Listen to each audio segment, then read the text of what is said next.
Hello everyone, this is sixth lecture on impact. Uh, Here we are going to discuss one problem in exercise on page number 304. This problem is of infinite mass body. The problem says a ball is dropped on a smooth horizontal floor from a height of 4 meter. On a second bounce, it attains a height of 2.25 meter. Find the coefficient of restitution between the ball and the floor. Now if you see the two bodies colliding here, uh, floor and another one is a ball. Now we have to find out the coefficient of restitution between these two.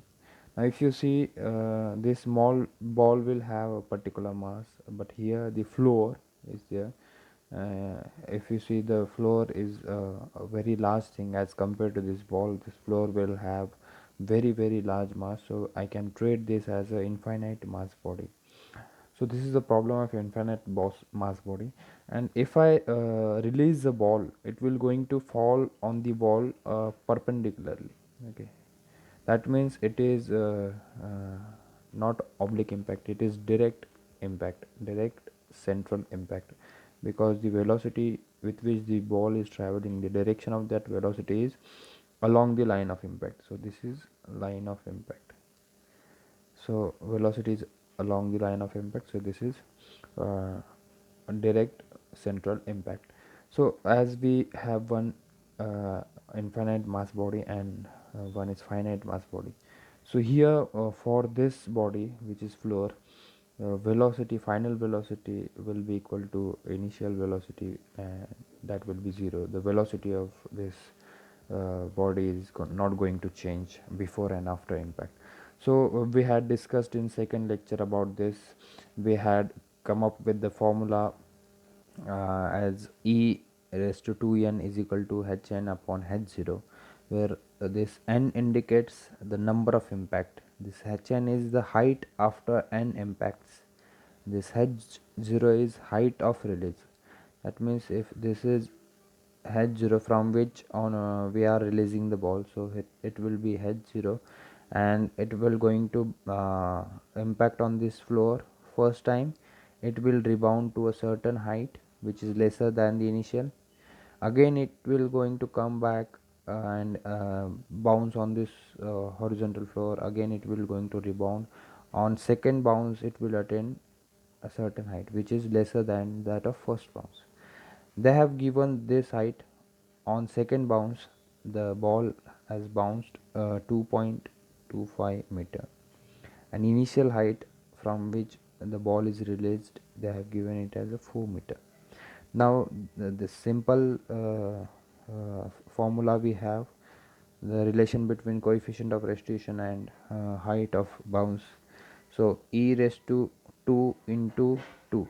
This 2 is for as two bounces are there, the ball is bouncing two times, so n will be 2. 2 impacts is equal to what final height ball has attained after 2 impact, 2.25. So hn 2.25, and initial height of release is 4. So e raised to 4, if you see, it is 0.5625. So e will be equal to 0.5625 is to 1 by 4, and this comes out to be 0.866. So here our problem ends. This is what we have to find out. Now just understand it more. We will discuss on this now, infinite mass body impact more. uh, just before impact, if I release a ball from height h naught, just before impact, the velocity, let's say, of the ball just before impact, it has touched the ground, but let's say impact has not started, it had just touched it. So velocity, let's say v1 just before impact, and just after impact the velocity is v1 dash. Okay, that means ball has not traveled any distance in vertical direction. Let's say at that time the velocity is v1 dash. So e I can write as v1 dash upon v.